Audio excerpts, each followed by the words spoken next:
కూర్చున్నాడుగా సారుగా పెద్ద sir. Cabinet భేటీకి EC okay, షరతులతో కూడిన పర్మిషన్, రుణమాఫీ, ఉమ్మడి రాజధాని అంశాలను జూన్ దాకా పక్కన పెట్టాలని కండిషన్. నేడు మధ్యాహ్నం 3 గంటలకు సెక్రటేరియట్లో భేటీ కానున్న కేబినెట్. మొత్తానికి కేబినెట్ భేటీ అయింది. మొత్తానికి రాష్ట్ర కేబినెట్ భేటీ అయింది. రేవంత్ రెడ్డి గారు, బట్టి విక్రమార్క గారు, శ్రీధర్ బాబు గారు, అదేవిధంగా ఉత్తమ్ కుమార్ రెడ్డి గారు, అదేవిధంగా సిఎస్ శాంతకుమారి గారు నిన్నంతా ఇవాళ నేడు మధ్యాహ్నం 3 గంటలకు వీళ్ళంతా సమావేశమై మరి రాష్ట్ర భవిష్యత్ ఏంది, రాష్ట్రంలో ఉన్న పరిస్థితులు ఏంది, ఈ 5 నెలల పాలన ఎట్లున్నది, 5 నెలల పాలనలో మనల్ని ఎందుకు జనం చీకొడుతున్నారు, 5 నెలల పాలనలోనే రేవంత్ రెడ్డి అంటే ప్రజలకు ఎందుకు విసుగు పుట్టింది, 5 నెలల పాలనలోనే కరెంట్ ఎందుకు ఆగమైంది, 5 నెలల పాలనలోనే నీళ్ళు ఎందుకు ఆగమైపోయినాయి, ఈ వేసవిని మనము ఎందుకు విజయవంతంగా పూర్తి చేయలేకపోయినాం, ఈ వేసవిలో ప్రజలు ఉక్కపోతతోటి ఆగమైన్లు కరెంటు లేక అనే అంశాల మీద చర్చించడంతో పాటు 5 నెలల్లో దగ్గర 200 మంది రైతులు ఎందుకు చచ్చిపోయినారు, ఈ 5 నెలల్లోనే నేతన్నలు ఎందుకు ధైర్యం కోల్పోయి చనిపోయిన్లు, ఈ 5 నెలల్లోనే ఆటో డ్రైవర్లు ఎందుకు ఆత్మహత్యలకు పాల్పడుతున్నారు, ఈ అంశాలతో పాటు బాగా గుర్తుపెట్టుకోండి రేవంత్ రెడ్డి గారు. ఇంకొక అంశం మీకు చాలా సవాల్గా మారింది. ఇంకొక 2-3 అంశాలు. ఒకటి 46 జీవో బాధితులు. 46 జీవో బాధితులు వీళ్ళు ఎప్పుడు మీరు ఒక శుభవార్త చెప్తారని ఆశతోటి ఉన్నారు.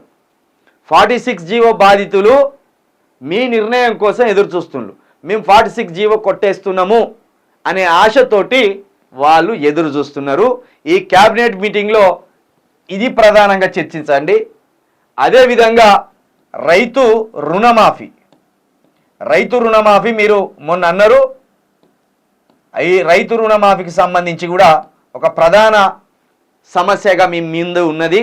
దీన్ని కూడా ఈ 2 సమస్యలతో పాటు నోటిఫికేషన్లు మీరు మెగా డిఎస్సి అన్నారు. మెగా డిఎస్సి ఇమీడియట్లీ ఇప్పుడు 27వ తారీఖు ఎమ్మెల్సీ ఎలక్షన్ అయిపోగానే మీరు మెగా డిఎస్సి వేసి తీరవలసిందే. ఈ నెల 27వ తారీఖు ఎమ్మెల్సీకి సంబంధించిన ఉప ఎన్నిక పూర్తి కాగానే మెగా డిఎస్సి వేయవలసిందే. మెగా డిఎస్సి నిరుద్యోగులు ఈ మెగా డిఎస్సి కోసం కళ్ళు కాయలు కాసేలు ఎదురు చూస్తున్నారు. దయచేసి ఇప్పటికి 5 నెలలు గడిచిపోయింది.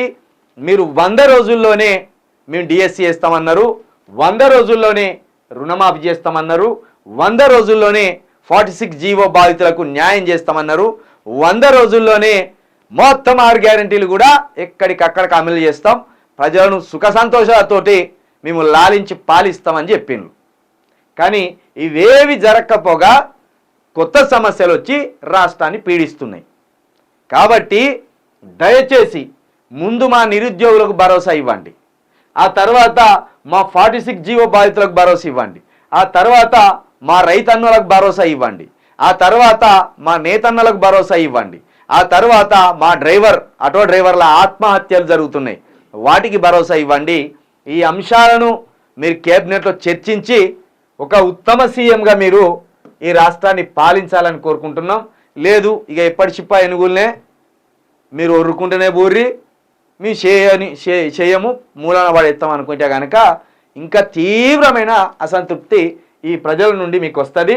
దాన్ని తట్టుకోవడం మీ వల్ల కాదు.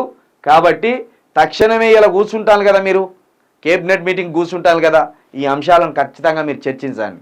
అదేవిధంగా మీరు ఇచ్చిన 420 హామీలు ఏవైతే ఉన్నాయో ఒక్కసారి మీ ముఖాలు చూసుకోరు, ఆ బుక్ ముందట వేసుకొని. 5 నెలలు గడిచిపోయింది, ఒక్క గ్యారెంటీ కూడా పూర్తి చేయాలి.